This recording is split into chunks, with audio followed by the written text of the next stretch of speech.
ती लुटल्यामुळे ठेवली का आम्ही? आणि ह्या 90,000 कोटीची लूट तुम्ही केलीत. नंतर नगरविकास मंत्री सध्याचे जे आहेत किंवा मुख्यमंत्री जे होते त्यांनी 2 लाख कोटीची कामं दिली मधल्या काळात. 2 लाख कोटी. तिजोरीत पैसे नाहीत, कोणाला कोणती कामं दिली याचा पत्ता नाही, पण त्या 2 लाख कोटीवरचं 25% कमिशन त्यांच्याकडे पोचलंय. त्यात फडणवीस यांचे लोक सुद्धा आहेत. कोणी लुटली आहे महानगरपालिका हे मुंबईच्या जनतेला माहिती आहे. आणि लुटमार करणाऱ्यांच्या हांड्या फोडत तुम्ही मुंबईपासून ठाण्यापर्यंत फिरताय. त्यांनी मुंबई लुटली, त्यांच्याच हांड्या आपण फोडताय. हांडीमध्ये दही लोणी जे आहे ते ज्यांनी ओरपून खाल्लंय त्यांच्या हांड्या आपण फोडताय. याला काय म्हणायचं?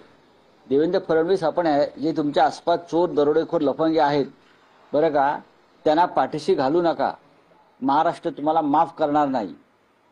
आणि मुंबई कोणी लुटली आणि कोण लुटताय? हां, गौतम अडाणी कोणाची हंडी फोडतो? हे गौतम अडाणीची हंडी फोडणारे लोक आहेत. गौतम अडाणीच्या हंडीमध्ये जी मलई आहे ते खाणारे हे लोक आहेत. हे आम्हाला काय सांगतायत?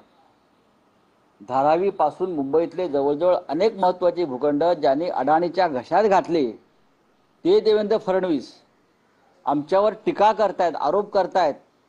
हा सगळ्यात मोठा जोक आहे. ट्रम्प नंतर, प्रेसिडेंट ट्रम्प नंतर जर कोणी राजकारणातले जोकर असतील तर ते देवेंद्र फडणवीस झालेले आहेत. निवडणूक आयोगाची आज पत्रकार परिषद आहे. त्यांनी सांगितलं आहे की जुना निवडणुकांच्या मतदार यादीमध्ये जी अनियमितता होती, आरोप जी करतायत ते भविष्यात काही आरोप आक्षेप असेल तर आधीच कळवा. बघा, 2024च्या निवडणुकीमध्ये राजीव कुमार हे निवडणूक आयुक्त होते. मी काल एक ट्विट केलं, आपण पाहिलं असेल. आपण ते पाहिलं नसेल तर पहा आणि मग मला प्रश्न विचारा. काल मी एक ट्विट केलेलं आहे निवडणूक आयुक्तांवर. 2024 साली जे निवडणूक आयुक्त होते आणि ज्यांच्या सहकार्यानं नरेंद्र मोदी आणि त्यांचे लोक निवडणुका जिंकू शकले ते निवडणूक आयुक्त राजीव कुमार कुठे आहेत हा माझा प्रश्न आहे. जगदीप धनखड बेपत्ता झाले तसे तत्कालीन निवडणूक आयुक्त राजीव कुमार कुठे आहेत हा माझा प्रश्न आहे. ते कुठे गेले? राहुल गांधी यांनी निवडणूक आयोगावर हल्ले सुरू केल्यापासून खरं म्हणजे त्याचं उत्तर राजीव कुमारने द्यायला पाहिजे होतं. तेव्हा राजीव कुमार हे निवडणूक आयुक्त होते ज्याने शिवसेना हे नाव आणि चिन्ह धनुष्यबाण हे शिंदे गटाला दिलं, गद्दारांना दिलं, घटनेविरुद्ध जाऊन.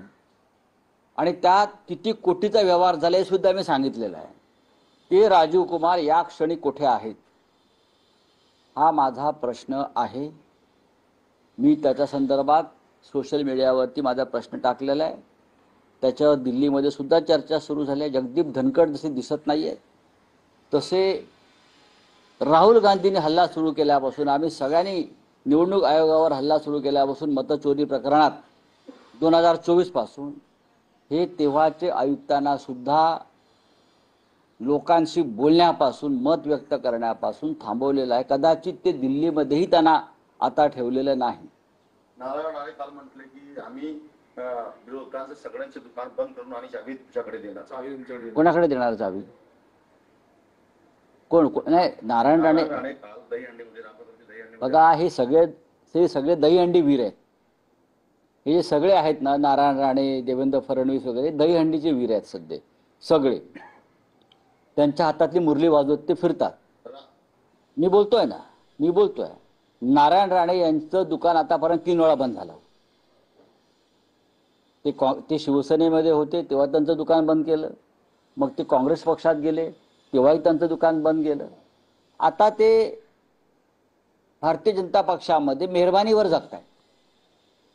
जसं एखाद्या वृद्धाश्रमामध्ये एखाद्याला टाकून जगवतात तसे ते कृत्रिम ऑक्सिजनवरती जगतात. त्यांनी आमचं दुकान बंद करण्याची भाषा करू नये. 2029च्या निवडणुकीमध्ये कोकणामध्ये कोणाचं दुकान बंद होत आहे हे आपल्याला कळेल. मी वारंवार सांगतो, नारायण राणे यांनी आपल्या वयाचं भान ठेवावं. त्यांनी आपल्या वयाचं भान ठेवून बोललं पाहिजे. आता त्यांनी ती जुनी भाषा करू नये, ती शिवसेनेमध्ये असताना शोभायची भाषा. त्यांच्या तोंडीची भाषा आहे ती शिवसेनेमध्ये असताना शोभायची. आता ते काँग्रेसमध्ये गेले, मग आता कुठल्या तरी पक्षात आहेत ते, तिकडे ही भाषा शोभत नाही, लोक हसतात. ही भाषा शिवसेनेत शोभते. बोला. एकनाथ शिंदे असे म्हटले, संजय राऊत यांना 440 व्होल्टचा झटका दिलेला आहे, ते अजून त्या झटक्यातून सावरले नाही आहेत, म्हणून त्यांना त्यांचं संतुलन बिघडले आहे. ठीक आहे ना, बोलू त्यांना कोणाला काय झटका आहे.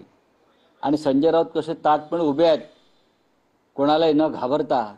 तुमच्यासारखे डरपोक लोक आम्ही नाही आहोत पळून जाणारे ईडीला, सीबीआयला, पोलिसांना. गद्दार नाही आहोत ना आम्ही. त्याच्यामुळे आम्हाला जो झटका आहे तो स्वाभिमानाचा झटका आहे. चले.